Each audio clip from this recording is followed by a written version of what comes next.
Gold, trusted gold buyers. మీరు తాకట్టు పెట్టిన బంగారాన్ని విడిపించి ఈ రోజు ఉన్న మార్కెట్ ధరకు కొనబడను. సెన్సేషనల్ కామెంట్ చేయొచ్చు. నిజం మాట్లాడాలంటే 99% ఇండస్ట్రీలో మంచివాళ్ళు, మానవత్వం ఉన్నవాళ్ళు, గొప్పవాళ్ళు, చాలామంది గొప్ప నిర్మాతలు, గొప్ప దర్శకులు, గొప్ప హీరోస్ నన్ను మీ అందరికీ పరిచయం చేసిన వాళ్ళకి ధన్యవాదాలు తెలుపుతున్నాను. మొట్టమొదటిగా శ్రీ నందమూరి బాలకృష్ణ గారు నాకు తెలుగులో, తమిళ్లో రజనీకాంత్ గారు నరసింహ, చిరంజీవి గారు ఇంద్ర, అల్లు అర్జున్ గారు వాళ్ళ నాన్నగారు అల్లు అరవింద్ గారు నాకు అవకాశం ఇచ్చిన గంగోత్రి, ఆ తర్వాత బద్రీనాథ్, ఆ తర్వాత బి గోపాల్ గారు నన్ను కథ సెలెక్ట్ చేసేది ఫస్ట్ దర్శకుడే కాబట్టి హీరో దగ్గరికి తీసుకెళ్లాల్సింది బి గోపాల్ గారు, నిర్మాత మేడికొండ మురళీకృష్ణ గారు, ఆ తర్వాత అశ్విని దత్ గారు, ఆ తర్వాత అల్లు అరవింద్ గారు, రాఘవేంద్రరావు గారు, గంగోత్రి, ఆయన 100వ సినిమా, వీళ్ళందరికీ కూడా కృతజ్ఞతలు, ధన్యవాదాలు.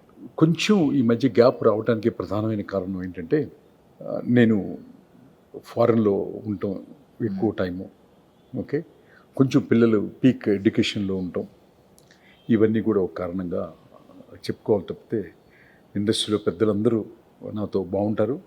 ఆ పెద్దల ఆశీస్సులతోనే నేను అవన్నీ రాశాను. ఇంకా ఇప్పుడు కూడా సురేష్ ప్రొడక్షన్స్ రామానాయుడు గారి కంపెనీలో పనిచేయలేదు. ఇప్పుడు సురేష్ బాబు గారు మా మధ్య చర్చలు ఒక 1 yearగా జరుగుతూ ఉన్నవి. ఇప్పుడు దిల్ రాజు గారితో కూడా చర్చలు జరుగుతూ ఉన్నాయన్నమాట. ఒక పెద్ద ప్రాజెక్టు, ఇప్పుడు పాన్ ఇండియా స్క్రిప్ట్లు, అప్పుడంటే రీజనల్ లాంగ్వేజ్ రాసేవాళ్ళం, ఇప్పుడు పాన్ ఇండియా, ఇండియా మొత్తం కూడా ఒకే లాంగ్వేజ్ నుంచి వెళ్తుంది. దట్టు సౌత్ నుంచి వెళ్తున్నాయి. సౌత్ ఎస్పెషల్లీ తెలుగు ఇండస్ట్రీ నుంచి వెళ్ళి మనకంటూ ఒక పెద్ద దీన్ని పెట్టినటువంటి హీరోలు ప్రభాస్ గారు, గౌరవ అల్లు అర్జున్ గారు, నందమూరి తారక రామారావు గారు, ఇట్లా మహేష్ బాబు గారు, చాలామంది హీరోలు ఇండియాలో, చిరంజీవి గారు, రామ్ చరణ్ తేజ గారు, ఇట్లా అందరూ ఉన్నారు. కాబట్టి ఒక పెద్ద కథతో అతి తొందరలో మీ ముందుకు వస్తాను. అంటే మీ పిల్లల గురించి చెప్పారు కానీ సినిమా పిల్లల గురించి మర్చిపోయారు మీరు. ఓకే, మేము కూడా వెయిట్ చేస్తున్నాం మంచి కథ కోసం. ఈ మధ్యన జాట్ అని ఒక సినిమా వచ్చింది సార్, బాలీవుడ్ సినిమా. దానికి రివ్యూస్ ఎక్కువ మంది చెప్పింది ఏంటంటే, మన సౌత్ సినిమాలు, ఇంద్ర లాంటి సినిమాలు, అప్పట్లో సినిమాలు ఉండేవి కదా, ఒక ఏ ఐడెంటిటీ లేని ఒక హీరో వస్తాడు, తర్వాత ప్రాబ్లం తెలుస్తుంది, తన హీరోనే అప్పుడు రివీల్ అవుతుంది. ఇదంతా మన ఓల్డ్ టెంప్లెట్, అప్పట్లో అద్భుతంగా ఉండేవి. ఇప్పుడు అంటే నాకు డౌట్ ఏంటంటే సార్, కొత్త కథలు ఇంకా పుట్టవా? బికాజ్ మీరు వచ్చినప్పటికంటే ముందే ఒక 50 సంవత్సరాల నుంచి ఇండస్ట్రీ ఉంది కదా సార్. అప్పటికంటే మీరు వచ్చిన కథలో కొత్తవి బ్రేక్ చేశారు మీరు. ఇప్పుడు ఎందుకు కొత్త కథలు ఎక్కువ రావట్లేదు? అంటే ఇప్పుడు ఈ మధ్య మీరు తమిళ్ సినిమాలు 2, టూరిస్ట్ ఫ్యామిలీ అని ఒకటి శశి కుమార్ గారిది, అదే శశి కుమార్ గారిది అయోధ్య అనే సినిమా మీరు చూసుకుంటే, అది మన తెలుగులో కొత్త కథలు ఈ మధ్య నేను చూసిన వాటిలో కోర్టు సినిమా చాలా బాగుంది. గౌరవ హీరో నాని గారు దాన్ని ప్రొడ్యూస్ చేశారని విన్నాను. ఐ డ్రీమ్స్ మూలంగా హీరో నాని గారికి మంచి సినిమా తీశారు నాని గారు. I love you sir. So అది కోర్టు సినిమా చాలా బాగా నచ్చింది. అంటే చాలా చిన్న పిల్లలు, కోర్టు సినిమా డైరెక్ట్ చేసింది కానీ రాసింది కానీ ఆల్మోస్ట్ దర్శనం నీ వయసే ఉంటుంది. సో అక్కడ తమిళ సినిమాలు ఈ యొక్క టూరిస్ట్ ఫ్యామిలీ అండ్ అయోధ్య కూడా చిన్నపిల్లలు, అరౌండ్ 25-26 years బాయ్స్. అంటే 25 సంవత్సరాల ఒక యంగ్ బాయ్ ఇక్కడ కోర్టు ప్లస్ అక్కడ cinema tourist family and Ayodhya చూసి ఆదిరిపోయాను అనమాట. నేను ఒక రచయితగా ఆ పిల్లలకి నేను అభిమాని అయిపోయాను. ఆ సెలెక్ట్ చేసిన హీరోకి ఇష్టం, ఎప్పటి నుంచో ఇష్టం. సుబ్రహ్మణ్యపురం నుంచి శశికుమార్ గారు సినిమాలన్నీ చూస్తాం అనమాట.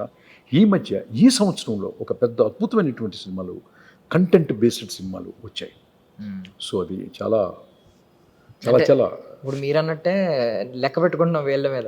లెక్క పెట్టుకుంటాను. అందుకే నేను గుర్తు చేస్తున్నాను. అంటే చూడని వాళ్ళు ఎవరైనా ఉంటే తప్పకుండా, నన్ను అభిమానించే వాళ్ళు ఎవరైనా ఉంటే మిస్ కాకుండా ఈ 2 సినిమాలు, తమిళ సినిమాలు చూడండి. ఒకటి టూరిస్ట్ ఫ్యామిలీ, శశికుమార్ గారు యాక్ట్ చేశారు. అది ఏదో ఒక హాట్స్టార్లో ఎస్ హాట్స్టార్లో హాట్స్టార్లో ఉందంట. అది అదొకటను ప్లస్ అయోధ్య, ఈ రెండు మాత్రం తప్పకుండా చూడండి. మీ ఫీలింగ్ వాళ్ళకే షేర్ చేయండి. ఓకే. బట్ ఇప్పుడు ఈ రివ్యూస్ చెప్తున్నప్పుడు కూడా మీరు రివ్యూస్ అంటే ఇప్పుడు జర్నలిస్ట్లే కాదు, అందరూ పర్సనల్ ఛానల్స్ పెట్టుకుని ఒపీనియన్ చెప్తున్నారు. వాళ్ళందరూ కూడా స్టోరీ సెగ్మెంట్ వచ్చేసరికి రొటీన్ స్టోరీ అంటున్నారు. రొటీన్ అనేది కామన్ అయిపోయింది. ఎస్, ఎందుకు సార్ ఆ రొటీన్ అనేది దీంట్లో ఈ స్టోరీ చాలా కొత్తగా ఉంది అని కొన్ని మీరు చెప్పినట్టు ఆ ఫ్యూ సినిమాలకే చెప్తున్నారు ఏ స్టోరీ కొత్తగా ఉంది, మిగిలినట్లకి రొటీన్ కథే, స్క్రీన్ ప్లే మాత్రం బాగుంది అంటున్నారు. ఎవరిని మనము దర్శని ఎవరిని విమర్శించలేము. పెద్ద హీరోస్, పెద్ద డైరెక్టర్లు అందరూ చేసే వాళ్ళని మనం విమర్శించకూడదు. వాళ్ళ సర్కమ్స్టెన్సెస్ని బట్టి వాళ్ళు అట్లా చేస్తుంటారు. కానీ ఇది నేనేం చెప్తానంటే, ఈ రైటింగ్ స్కిల్ అనేది నటించటం కొంతమందికి భగవంతుడు ఇస్తాడు, రచించటం కొంతమందికి ఇస్తాడు. ఈ రచించటం అనేది సాక్షాత్తు అమ్మవారి స్వరూపంగా నేను భావిస్తాను. అమ్మవారి అనుగ్రహంతో, అమ్మవారి ఆశీస్సులతో రైటర్ అవుతారు. సో వాళ్ళు చాలా తక్కువ మంది ఉంటారు భారతదేశం మొత్తం మీద. నాకు కంటెంట్ అండ్ సోల్ కథ రాసేవాళ్ళు ఒక 10 మంది ఉన్నారు ఓన్లీ ఎంటైర్ నేషన్లోనే. ఆ 10 మంది నాకు తెలుసు ఎవరో. ఓకే, మిగతా 1000 మంది ఉన్నారు. ఆ 1000 మంది కాదా అంటే నేను సోల్గా వాళ్ళు కథలు రాయట్లేదు, వాళ్ళకి తెలియదనే చెప్తాను. ఇట్లా సోల్ కంటెంట్ బేస్డ్ రాసే వాళ్ళు మాత్రం ఒక సెన్సేషన్ క్రియేట్ చేశారు. ఫర్ ఎగ్జాంపుల్ అర్జున్ రెడ్డి, సందీప్ పొంగారెడ్డి గారు. అసలు ఫస్ట్ హాఫ్ చూసి ఫోన్ చేసి చెప్పాను నేను. టీ సిరీస్లో నా ఫ్రెండ్ ఉన్నాడు రాజేంద్ర అని, బాంబే ఫోన్ చేసి చెప్పాను. ఫస్ట్ హాఫ్ చూసి ఫస్ట్ హాఫ్ అవగానే కాల్ చేసి చెప్పాను అనమాట, ఇది హిందీలో చూడండి ఇమ్మీడియట్గా అదిరిపోద్దని కూడా చెప్పాను రాజేంద్రకి. సో వాళ్ళే తీశారు హిందీలో, అక్కడ కూడా పెద్ద హిట్. సో అదే డైరెక్టర్ మళ్ళీ అదే సోల్తో ఒక తండ్రి నాన్న కొడుకులు కదా చాలామంది రాస్తారు కదా, తండ్రి కొడుకులు అనేకమైనటువంటి డైమెన్షన్స్ ఉంటాయి. యానిమల్ రాశాడు. యానిమల్ అద్భుతమైన ఆవిష్కరణ అనమాట. He's also from Telangana.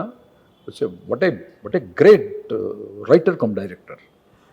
అందాకెందుకు మన సుకుమార్ గారు పుష్ప 1 and 2, ఇది అసలు ఒక దాని మీద పుష్ప 1 and 2లో ఒక బుక్ రాయాలి. అంత సోల్ కానీ స్క్రిప్ట్ కానీ దాని లోపల అతను కష్టపడినటువంటి స్క్రిప్ట్ విధానం అద్భుతం, అమోఘం అనమాట.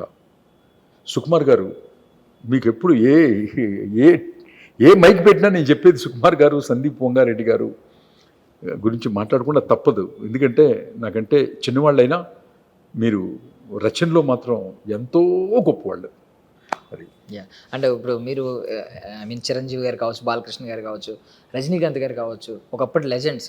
ఇప్పుడు కొంచెం ఏమవుతుందంటే కొంచెం ఇంబ్యాలెన్స్ అవుతుంది. లైక్ మన బాలయ్య బాబు గారి సినిమాలన్నీ బాగానే బాక్స్ ఆఫీస్ దగ్గర బాగానే ఉన్నాయి. చిరంజీవి గారు కొంచెం సతమతం అవుతున్నారు ఇప్పుడు. రజనీకాంత్ గారు జైలర్ మినహా మళ్ళీ కొంచెం ఆయన కూడా సతమతం అవుతారు. మీ స్టోరీ మళ్ళీ వాళ్ళకి అవసరమేమో, మీకు కూడా మ్యూచువల్గా అనుకోండి పోనీ, మీ స్టోరీ మళ్ళీ వాళ్ళకి పడాలి అని మీ మైండ్లో అనిపిస్తూ ఉంటుంది కదా, ఏమన్నా మరి దానికి ప్లాన్ చేస్తున్నారా సార్? అదే నాకు తెలుగు ఇండస్ట్రీలో ఇష్టమైనటువంటి, నా మానసికంగా నాకు బాగా దగ్గరైనటువంటి, పిలిస్తే అన్నయ్య బాగున్నావా అనే ఒక పెద్ద కమర్షియల్ డైరెక్టర్లు ఎస్ఎస్ రాజమౌళి గారు. వాళ్ళ నాన్నగారు కూడా నాకు మంచి మిత్రుడు విజేంద్ర ప్రసాద్ గారు. ఆయన national number 1, both are national number 1. ఒక నాకు ఫ్యామిలీ మెంబర్గా, నా సొంత బ్రదర్గా నేను ఫీల్ అయ్యేది డైరెక్టర్ వివి వినాయక్ గారు. అతి తొందరలో వివి వినాయక్ గారు అనేకమైనటువంటి డైమెన్షన్స్లో యాజ్ ఏ డైరెక్టర్, నా ఉద్దేశం ఆయన హీరో కూడా కావాలని నేను కోరుకుంటున్నాను, మనస్ఫూర్తిగా కోరుకుంటున్నాను.